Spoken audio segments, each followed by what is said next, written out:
Hello friends अस्सलामु आलैकुम welcome back to my channel.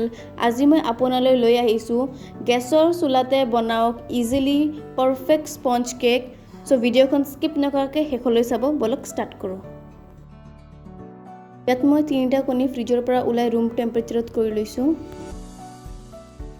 এতিয়া মই কণী কেইটা এটা এটাকে ভাঙি মিক্সিত দি দিছো। কণী কেইটা মই মিক্সিত হাই স্পীডত ভালদৰে ব্লেন্ড কৰি লম, কাৰণ আমাৰ কণীটো যিমান ব্লেন্ড কৰা হ'ব আমাৰ কেকটো হিমান স্পঞ্জি হ'ব।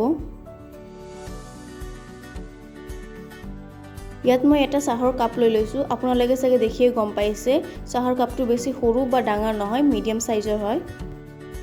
মই কণী কেইটা ভালদৰে মিক্সিত ব্লেন্ড কৰি লৈছো। এতিয়া মই ইয়াত চাহৰ কাপেৰে 2 কাপ মান পাউডাৰ চিনি দি দিছো। দি দিছো 1 কাপ ৰিফাইন তেল। গুটেইখিনি মিক্সচাৰ মিক্সিত ভালদৰে ব্লেন্ড কৰি লম হাই স্পীডত। এতিয়া মই ইয়াত শুকান উপকৰণখিনি লৈ লৈছো। চাহৰ কাপে লৈ লৈছো 2 কাপ মান ময়দা।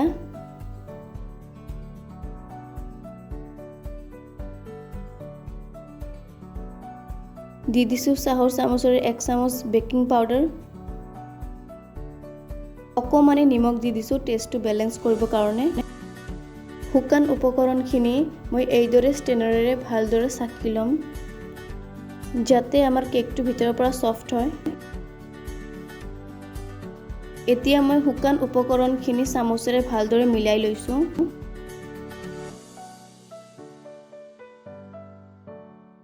এতিয়া ইয়াত কণীৰ মিক্সচাৰখিনি দি দিছো। কণীৰ মিক্সচাৰখিনি কিন্তু আপোনালোকে মিক্সিত ভালদৰে ব্লেন্ড কৰিব লাগিব, তেনেহলেহে আপোনাৰ কেকটো স্পঞ্জি হ'ব। এতিয়া মই বেটাৰখিনি ভালদৰে মিক্স কৰি লৈছো। পাৰফেক্ট স্পঞ্জি কেক বনাবলৈ আপোনাৰ মেজাৰমেন্টটো ঠিক হ'ব লাগিব, সেই কাৰণে মই আজি ইয়াত চাহৰ কাপ ব্যৱহাৰ কৰিছো। এতিয়া ইয়াত অলপমান পানী দি দিছো। মই পানীখিনি মিক্সিত ধুই ইয়াত দি দিছো। এতিয়া আকৌ মই বেটাৰখিনি ভালদৰে মিক্স কৰি লম। এতিয়া ইয়াত দি দিছো হাফ টিস্পুন ভ্যানিলা এসেন্স। আপোনাৰ তাত ভ্যানিলা এসেন্স নাথাকিলে আপুনি ইলাইচি অলপমান গুড়া কৰি দি দিব পাৰে। ভালদৰে বেটাৰখিনি মিক্স কৰি লৈছো। বেটাৰখিনি মিক্স কৰাতে মনত ৰাখিব আপোনাৰ বেটাৰত যাতে গোটা গোটা হৈ নাথাকে। গোটা গোটা হ'লে কিন্তু আপোনাৰ কেকটো নুফুলিব। চাওক মোৰ বেটাৰখিনি ভালদৰে মিক্স কৰা হৈ গৈছে। মই ইয়াত এটা বাটি লৈছো। ইয়াত মই তেল দি কেনে ভালদৰে মচি লৈছো। আপোনালোকৰ তাত কেক টিন থাকিলে আপোনালোকে কেক টিন ইউজ কৰিব পাৰে। এতিয়া মই ইয়াত এটা কাগজ এইদৰে গোলকে কাটি লৈছো। কাগজটো মই এইদৰে বাটিত বহাই দিছো। এতিয়া মই ইয়াত বেটাৰখিনি দি দিছো। আপোনালোকে চাগে মোৰ বেটাৰৰ কনসিস্টেন্সি চাই গম পাইছে বেটাৰটো এনেকুৱা হ'ব লাগিব।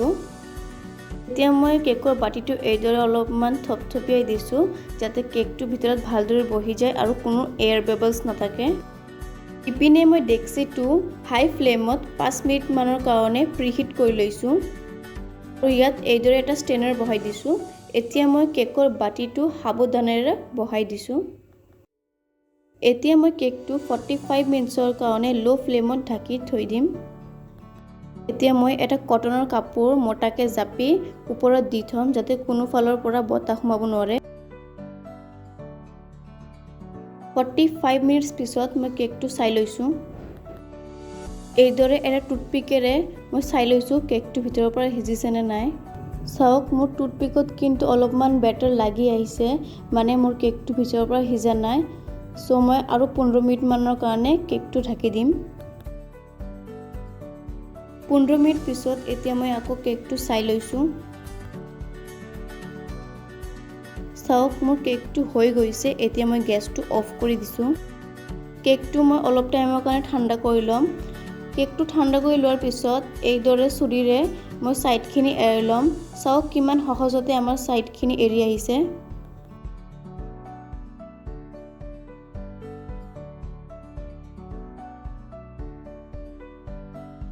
কেকটো মই এইদৰে প্লেটত উলাই লৈছো। কেকৰ পিছফালৰ পৰা এতিয়া মই কাগজখিনি উঠাই লৈছো। চাওক কিমান ইজিলি কাগজখিনি উঠি যাব। চাওক মোৰ কেকটো কিমান সফট হৈছে মই আপোনাক হাতেৰে এইদৰে দেখুৱাই দিছো মই আপোনাক ভিতৰৰ পৰা কাটি কিনেও দেখুৱাই দিছো চাওক কিমান স্পঞ্জি হৈছে কেকটো চাওক কিমান স্পঞ্জি হৈছে আশা কৰিছো আপোনালোকৰ ভিডিওটো ভাল লাগিছে ভিডিওখন ভাল লাগিলে এখন লাইক কৰিব আৰু মোৰ চেনেলটোক সাবস্ক্ৰাইব কৰিবলৈ নাপাহৰিব আৰু কাষত থকা বেল আইকনটো ক্লিক কৰি থব যাতে মই কিবা নতুন ৰেচিপি আপলোড কৰিলে আপোনাৰ তাত যায় আশা কৰিছো সকলোৱে ভালে থাকিব আজিৰ কাৰণে বিদায় লৈছো বাই বাই